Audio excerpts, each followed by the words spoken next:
You are 22 years old, and you just got your first real paycheck. It feels enormous. Bigger than anything you've held before. And in this exact moment, a decision gets made, quietly, without you even noticing it's a decision at all.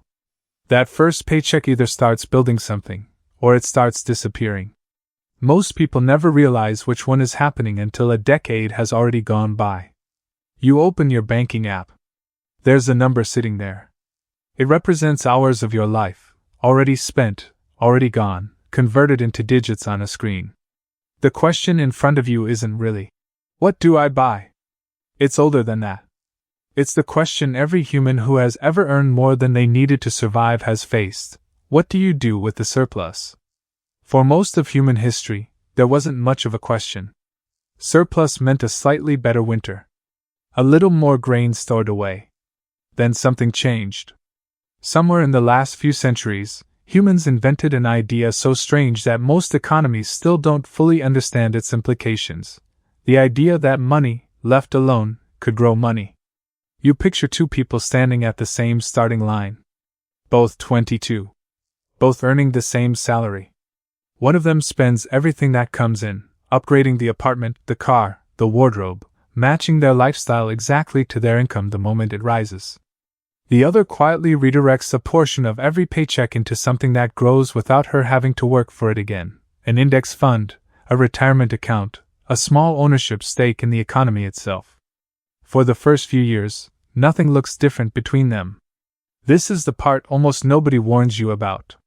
Compounding is invisible in its early stages. It looks like nothing is happening.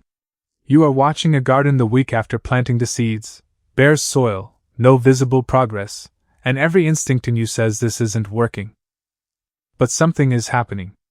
Underneath the surface, money invested today isn't just money. It's a claim on money that hasn't been earned yet, future growth, future dividends, future value that compounds on top of itself, year after year, silently. Albert Einstein reportedly called compound interest the most powerful force in the universe. Whether or not he actually said it, the sentiment holds. Compounding doesn't reward intensity. It rewards patience, and almost nothing else. Now you fast forward 15 years.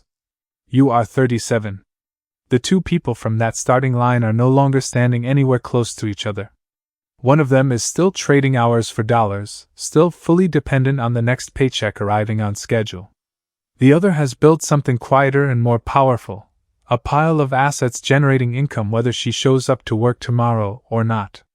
That is what financial freedom actually is. Not luxury. Not a private island.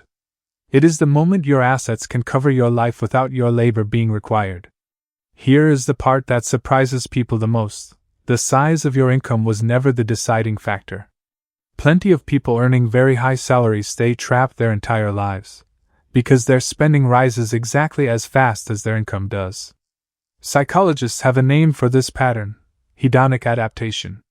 You get a raise, and within a few months the new income feels like the old income. The upgraded apartment, the nicer car, the more expensive habits. They absorb the extra money so completely that the raise might as well have never happened. You are not chasing a number. You are chasing a feeling that keeps resetting itself.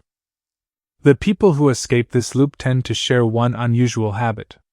They treat the gap between what they earn and what they spend as the only number that actually matters. Not their salary.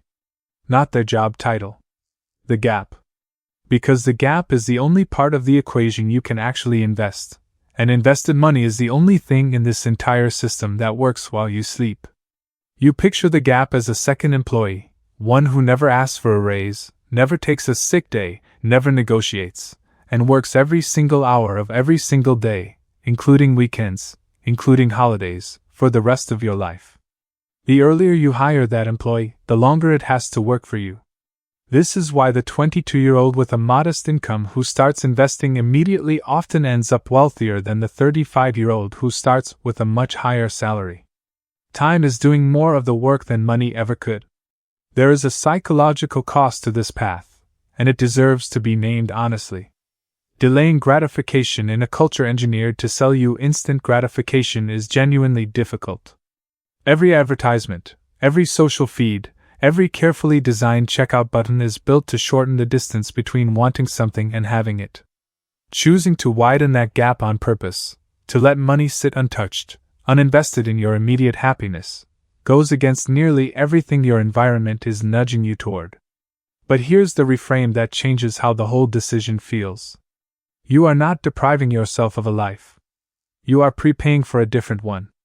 Every dollar you invest at 22 isn't gone. It's a message sent forward in time to a version of yourself who gets to decide whether Monday mornings are optional. You look back down at your banking app. The number is still just a number. But now you understand what it actually is, not a reward for the month you just worked, but a fork in a much longer road. One path spends the surplus and starts again from zero next month, for 40 more years. The other path plants it, forgets about it, and lets 3 decades of quiet, invisible compounding do something that no amount of hustle or hard work could do on its own. You don't need to be brilliant to walk the second path. You don't need to be lucky, and you don't need to earn an extraordinary income. You need exactly one thing that almost nobody has enough of: the patience to start early, and the discipline to leave it alone.